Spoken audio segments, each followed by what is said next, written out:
Welcome to the Washington Week Extra. I'm Yamiche Alcindor. Next week marks the 100-year anniversary of the deadly Tulsa Race Massacre.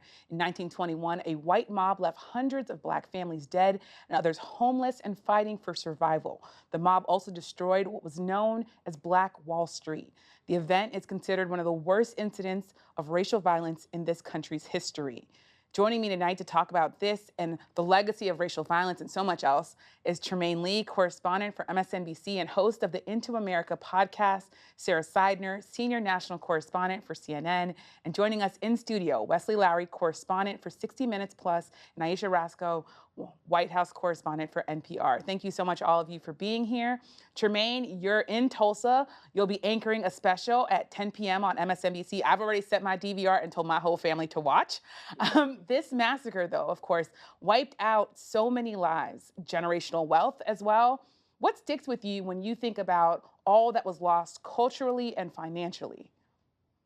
There's so much, and where do we begin? It's one of those stories where if we didn't know it to be true, it would seem too fantastical, even by American standards, that American citizens, white American citizens, would drop bombs on their black neighbors and shoot people in the streets and set fire to businesses and homes. It's almost too outstanding to believe, but it's all true. And there was a 12-mile stretch of Greenwood Avenue where there were literally hundreds of black-owned businesses, from theaters and barbershops and beauty salons, and now there are less than 2 dozen. And we know that home ownership and land ownership is wealth in this country. And it's the prime, not just the driver of the wealth, again, it is the wealth. And so when black folks had that stripped in this community, they lost the ability to pass down that wealth. And we see today that the typical black family has just a tenth of the wealth of the typical white family. And we see not just that moment when their businesses and home went up in a snap. After that, we saw Jim Crow laws and redlining and other barriers to prevent that accumulation of wealth. And in this country, every time, whether it's Tulsa or anywhere, a number of other places across this country, where black folks began to taste a little success and recognize themselves as full American citizens and all the agency and right that comes with, they saw a violent backlash. And so there is no disconnect between the kind of violent economic dispossession that we saw here in Tulsa and what we find today. And when you think about the racial violence, I want to stick with you, Trymaine. When you think about the racial violence, it's not in just the past. The Department of Justice, the Department of Homeland Security, rather, issued a bulletin saying that events commemorating, marking the 100-year anniversary in Tulsa, that they could be the target of racial violence. Trymaine, how is this impacting people there on the ground? Is anything being canceled, changed? The one thing that I did notice down on Greenwood Avenue today, and I was down there, all morning into the late afternoon, is that you saw heavily armed police officers in front of Verdant AME Church, one of the few, black-owned buildings that survived. The facade survived.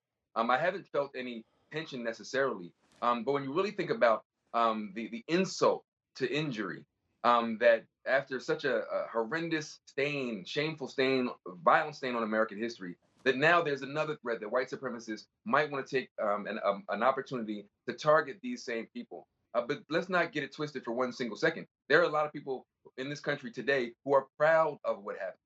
And when you think about what happened to Emmett Till, the gruesome murder, and then you think about, to this day, they have to put plexiglass around the marker because people keep coming and shooting it up. You think about the white supremacists rearing their head right now. And I heard a quote a couple weeks ago that someone asked a white supremacist about the race war. He said the race war already started. We just haven't started shooting yet. And so when you think about where we actually are and the tinderbox that we continue to live in, it's no surprise. I mean, And Sara, Trymaine just talked about the tinderbox that we're still living in. Talk to me a bit about your reporting, talking about QAnon and there's these kind of far right incidents and how all of this is impacting the issues that we're living with today.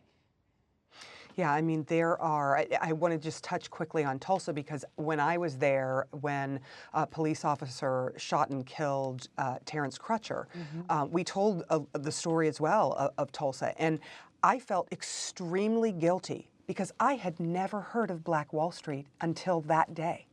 That's where the education had fallen off in my world, that I had not heard of it. And so when I did, and I heard what happened, I actually thought, all right, is this like a rumor? Like this can't be true that I don't know this and it's part of our history.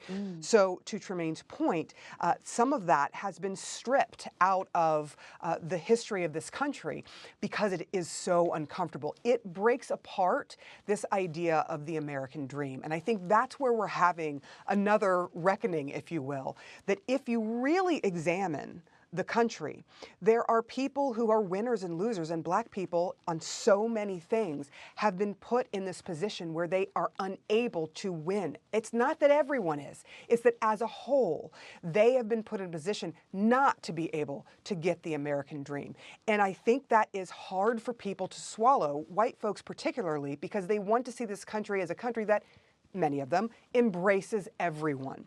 And so what we're seeing in the streets is a reaction to something that is part of the fabric of this country, and that is racism. And so you're seeing people trying to understand what that is, and that's the beautiful part of this. That is the part that I think George Floyd's death has brought forth of this realization in some folks, and particularly white folks, that maybe I haven't been listening and maybe I don't really understand, even though I'm not racist. Everyone, that's the first reaction. I'm not racist. But the truth is that we have all been fed these ideas about people that have skin color, that happen to have more melanin. And those ideas are seeped deep into our souls and deep into the fabric of this country. And it is time to clean it out. But that is going to be painful. And a lot of people don't want to go through that pain. But in the streets, Black folks are demanding it. And I think that is something that has changed. And we are now seeing Black folks joined by white folks, by Asian folks, by Latinx folks. You are seeing people from all different walks of life look at this issue and go, if we don't fix this, we will forever be broken. Sarah, you put it in a way that I think is so important. And Aisha, I want to come to you because what Sarah's talking about is this racism that is baked into the fabric of America. In my reporting, I've seen it. I've seen it also when I think about when I've gone to places that are dedicated to our founders, frankly, seeing this. But of course, one of the presidents, President Biden, is heading to Tulsa. He's going to be there to mark this anniversary. What do we think is going to come of that? What does it symbolize? He said he wants to heal the soul of the nation. Does this trip get at that? Well, that's a part of what he has tried to do. And I think this is a part of him trying to address. He said in his inauguration that he wanted to bring racial justice, that this had been a long time coming. This had been a dream deferred. It could no longer wait. Now, what this administration has done when it comes to these issues, he did issue an executive order on equity. He wants the federal government to be looking into how to deal with issues like this, what systematic issues have kept Black people and other, marginalized communities from being able to get grants, being able to get loans, being able to participate in government programs. So they are looking into that. But other than that, there has not been a lot of concrete action. So there has been a lot of rhetoric. And I think what you will see in Tulsa is you will absolutely see Biden, who is known for being empathetic. He is able to, talk to people who have been through horrific things because he has been through horrific things. He's able to relate to them. But what we have not seen is that concrete action and those concrete changes. Now, change is going to take time. It's not going to happen overnight. But there are ways, when you look at the policing bill that has not been passed, what do they have to point to say that they have really delivered? It's early days.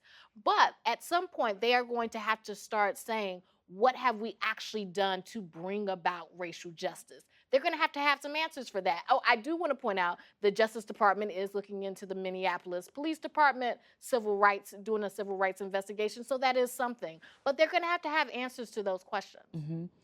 Wesley, talk to me a bit about President Biden's agenda and this bill that is possibly making its way through Congress and the gap that exists between what they're talking about in DC and what people and activists on the ground want to see happen, because we know policing is so local and some of the systemic issues that we're talking about, housing, education, local issues. Correct, that these are not issues where a president or a Congress can wave a wand and suddenly they're fixed. Policing, for instance, we have 18,000 police departments in the United States of America. The federal government isn't in charge of them. They are run locally by their municipalities, their city councils, their mayors, their states, and their state laws. And so it's one of the things that makes some of the issues within policing remarkably intractable is that you have to learn the same lesson 18,000 individual times. You have to win the same battle 18,000 times. And so what's going to be interesting is, as has been noted, the George Floyd Justice and Policing Act is still pending. There's still debate and negotiations happening between Tim Scott and the Republicans and the Democratic caucus, Cory Booker and Karen Bass. But one thing I think it's important to look at and to be aware of is that the George Floyd Justice and Policing Act would not have saved George Floyd's life. It seems very unlikely that it would have, right? A ban on chokeholds for federal officers. Well, Derek Chauvin wasn't a federal officer. A database of officers who have committed misconduct previously, well, that seems very unlikely that that would have impacted this incident. And so this becomes another space where people have the desire to do something. We talk about this a lot when we talk about the gun control debate, for example. People want to do something after the latest mass shooting. But and it certainly can be true, and I think Jim Clyburn and others have argued that it's important to do something even if it's not everything you want to do. But when we look at this legislation, it will not solve it will not solve the root causes of so many of these problems. It will not necessarily prevent the next George Floyd. And so to the extent to which it moves things forward, I think a lot of the activists who I talk to are excited about that. But there's not going to be this kind of triumphant moment the day after this passes. Well, yes, Congress has fixed policing, and thank you, Biden administration, because the reality is that very day, the police are very likely to kill 2 to 3 people somewhere in the country. That's what our statistics tell us, right? That the next George Floyd video could come the very next day. And so these are really deep, intractable issues that go well beyond policing, as others have noted, to housing, to economics, access to opportunity, education. And unfortunately, it's going to take a lot more than a single bill passing through the Senate to address those issues and to address that history. And you talked about root causes and all of the things that are happening. I want to, in some ways, point to this issue and then this moment in history that in some ways surprised me, and I've spent a lot of time in St. Louis.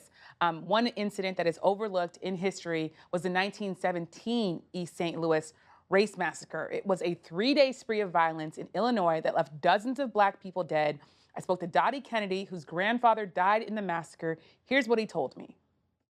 Why do you think it's so important to keep that history alive when we think about what happened in Ferguson, what happened to George Floyd, what's happening to African Americans and Black people all over this country? Well, the massacre itself was fueled by a trope about Black men. They're rapists, they're thieves, they're murderers, they lie, they cheat, and they're lazy. That idea in many, many different forms still exists today. Sarah, how do these events, when you think about the fact that both of us were learning about these cities that we covered so closely, how do these events and the fact that we don't learn about them in school, how does that impact what we're talking about when we think of police violence and systemic racism and that fabric of America? Yeah, I think, and if I recall correctly, because I have some family in St. Louis, that all came from the reason for that violence against Black folks was because a factory that had government contracts, if I'm not mistaken, had employed Black people. That's right. So what does that tell you? That at that time, they did not want to see Black people employed by somebody who was getting money from the government. I mean, you are literally taking food out of Americans' mouths, and you're so angry about them having a chance at having a better life that you try and hurt, kill, maim them. I mean, if that doesn't tell you something about the mentality of racism, I don't know what will. And what disturbs me is there are so many of these that are simply stripped out of our history books. They're just not there. When you're a child and you are learning about American history, isn't it better to examine the country and the realities that happened and then try to reckon with it and then try and look at, oh, how do we solve this? You know, reconciliation. We saw it happen in South Africa, right? We saw that happen, the truth and reconciliation. We saw people saying, I did this to you. I am sorry. That would be a great step. But for some reason in this country, we have decided in some corners of this country that we're just going to put a blanket over it and we're just not going to mention it because you don't need to know about that because it doesn't affect you. Well, of course it does. It's part of our country. And if we can examine the problem and know what it is, then we can find the solution and work on it together. So it disturbs me to no end that as educated as you may be, there is going to be gaps, especially if you did not go to an HBCU, for example. You are going to have gaps. I did not. So I have some really big gaps that I have missed that I feel terrible about because I should know this about my country. It doesn't make me hate my country. It makes me want to try and make the country better, knowing where it has been. And Tremaine, I want to put the last question to you. We've seen this cultural shift, a sort of cultural shift where we've seen companies, sports, an entertainment industry talk about Black Lives Matter. I think as someone, and I think all of us who have covered Black Lives Matter, my big question to them is always, what do you mean when you say Black Lives Matter? When you think about the way that corporations have kind of embraced this and what we've seen in companies, are there limits to this? Are there dangers to this? Or is this a sign that things could change and that there could be a big shift because companies are embracing? Yeah, Misha, I don't think we can add by our way out of issues that we face as Americans. I don't think we can even necessarily policy our way out of our issues because the root of our issue is white supremacy. And I think until we, to Sarah's point, reframe our education about who we are and who we aspire to be, but also what we've shown ourselves to be, we're never going to get to the root of our actual problem, especially as it pertains to Black life in America. And so as long as we silo out the Black experience from the American experience, then there'll be huge gaps in our actual collective history and our story. And so when it comes to these the corporations, everyone was tripping over themselves after George Floyd was murdered to find a way to tap into the energy that was spilling into the streets all across this country. And then we saw that recede a little bit. But the co-opting of movements built around the sanctity and value and beauty of Black life is as shameful as the initial impulse to devalue the Black life. But again, we are in America, and so many people have been miseducated, not just about the past, but who we are as Black people. How many lynchings happen because they viewed Black men as hyper masculine, hyper sexualized kind of beasts, right? And so until we get to the root of that, the commercials aren't going to do it. But again, here we are at a moment where every bit does help in terms of trying to shift the narrative and shift America, inch by inch. But again, we've seen a lot of these corporations kind of fall back as the acceptance of Black Lives Matter and support from Black Lives Matter has kind of diminished. So have some of those very visible supporters on the corporate side. Well, this has been just another crucial conversation. We're going to have to leave it there tonight. Thank you so much to Tremaine, Sarah, Wesley, and Aisha for your insights, and thank you for joining us. Make sure to sign up for our Washington Week newsletter on our website. We'll give you the behind-the-scenes look into all things Washington. I'm Yamiche Alcindor. Good night.